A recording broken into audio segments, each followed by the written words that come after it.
ಮಾರ್ಗದಲ್ಲಿ ನಡಿಬೇಕು, ಯಾವ ರೀತಿ ದೇವರ ಭಯ ಭಕ್ತಿಯಲ್ಲಿ ನಡಿಬೇಕು ದೇವರು ನಿಮ್ಮನ್ನು ಇದೇ ಕಲಿಸಿದ್ದಾನೆ. ಆ ಮಾರ್ಗದಲ್ಲಿ ನೀವು ನಡೆದಾಗ ನಿಮ್ಮನ್ನು ಸುಖ ಜೀವನ, ನಿಮ್ಮ ಯಾವ ದುಷ್ಟಾತ್ಮಗಳು, ನಿಮ್ಗೆ ಯಾವ ರೋಗ ಬರಲ್ಲ, ಚಿಂತೆ ಬರಲ್ಲ, ಸಾಲ ಸಮಸ್ಯೆಗಳೆಲ್ಲ ಮುರಿಯಲ್ಪಡ್ತದೆ. ಯೇಸು ಕ್ರಿಸ್ತನ ಹೆಸರು ಮೇಲೆ ಎಲ್ಲ ಮುರಿಯಿಸ್ತಾನೆ. ಆತ ನಿಮ್ಮ ಜೊತೆಗಾರಾಗಿದ್ದಾಗ ನಿಮ್ಮನ್ನು ಜಯಿಸುವನು ಯಾರೂ ಇಲ್ಲ.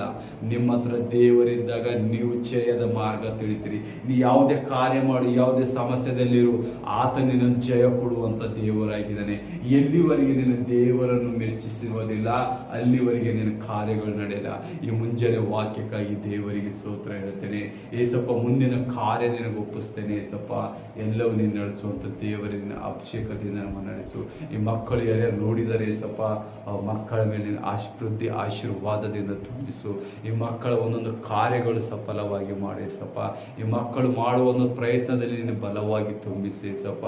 ಯೇಸುವೆ, ಮುಂಜಾನೆ ಜಾವದಲ್ಲಿ ನೋಡುವ ಎಲ್ಲ ಮಕ್ಕಳಿಗೆ ಅವರ ಕುಂದು ಕೊರತೆಗಳು ಎಲ್ಲ ನೀಗಲಿ ಏಸಪ್ಪ. ಸುಖ ಸಮೃದ್ಧಿ ಕಾರ್ಯ ಮಾಡಿಸಪ್ಪ. ಅವ್ರ ಕಾಲುವೆ ನೀರಲ್ಲಿ ಬೆಳೆದ ಗಿಡದಂತೆ ಬೆಳೆಯಲಿ ಏಸಪ್ಪ.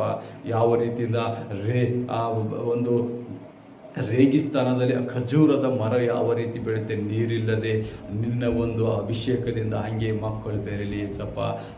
ಮತ್ತೆ ಫಲ ಕೊಡುವಂಥ ಮಕ್ಕಳಾಗಲಿ. ಯಾವ ರೀತಿ ಅಂಜೂರ ಮರದ ನೋಡಿದೆ